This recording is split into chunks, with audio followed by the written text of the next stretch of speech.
This past week has seen new polling in Wisconsin's race for governor. And depending on which poll you pick, the race is either a toss-up or not close at all.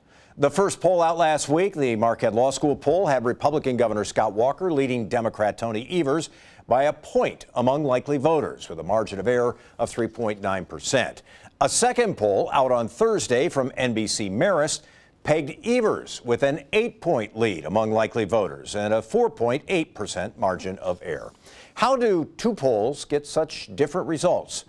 We're asking Marquette Law School poll director Charles Franklin, who is with us today. Charles, good to have you back on the program. Let's do a little polling primer today for viewers. How do we see polls come back with results that are fairly different? Sure. Well, these two are about as far apart as we've seen this year. Part of it is random sampling, that if you flip a coin 10 times, you don't get 5 heads every single time. Sometimes you get 6 or 7 heads. Maybe you get only 3. Rarely do you get 0 or 10. And the same kind of random sampling that flipping a coin represents also happens with polling. So two polls at the same time won't give you exactly the same answer. These two, though, are a bit more different, being 8 points apart. We've seen since the primary polls that show Evers with 7-point, 5-point, 4-point, 2-point leads. And in our Marquette poll, we've had a tie, a 5-point Evers lead, and now a 1-point Walker advantage. I think taken as a whole, there's some consistency of a close race, whether it's our polls or others.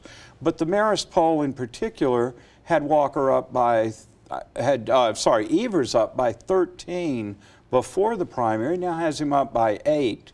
That's towards the strong bullish end of the Evers set of polls. One of the explanations that people offer for why you might see different results is there are some different measurements used by pollsters.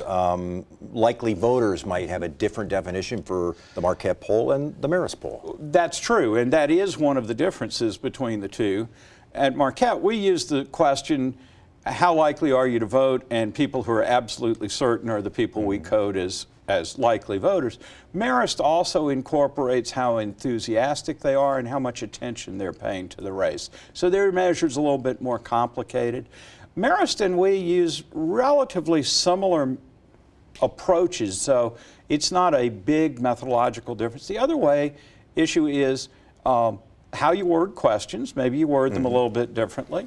And also the timing. Now, their poll ended just as ours went in the field.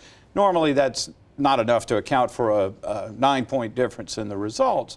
But it does mean that timing can matter, and the particular mix of people you get can be different even if you were in the poll on exactly the same days. We also do something called weighting, and maybe we should say very briefly, what is weighting for people who are familiar with polling? Every pollster weights their data to known demographic characteristics. So when we phone people, young people don't pick up the phone at the same rate that older people do.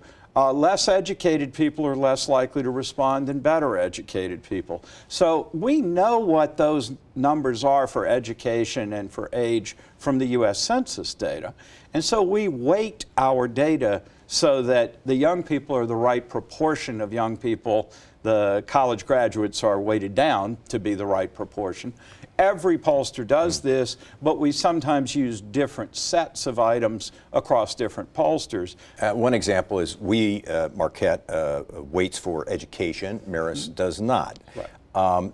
Education we see is a big determinant in how people are making choices, at least in candidates. But the other one, Charles, that jumped out in last week's Marquette poll was the gender gap. Have you ever seen anything like that in Wisconsin polling? No, the gender gap in our latest poll is as large as it's ever been. It's been growing, and it's been growing for both ends of the spectrum, if you will. White, non-college men have been becoming more Republican steadily over the 6 years we've been doing the Marquette poll, and are now about net 16 points more Republican than they were in 2012. College-educated women have been trending in a Democratic direction, though I have to say not as strongly as actually the men have been doing. And then in between, you have the non-college women and the college men, and they've really emerged as sort of a swing group here. But the point of all this is you have two different genders at opposite ends moving apart, but then you have the two genders in the middle that are a bit more of a swing group still. Professor Charles Franklin, he's the director of the Marquette Law School poll. It's good to have you back on the program, Charles. Thank you. Our editorial partner, WisPolitics.com, has voters' guides for both the race for governor and U.S. Senate. You'll find them on the election blog at WisPolitics.com. When we come back, we'll look ahead to tonight's debate between the candidates for Attorney General.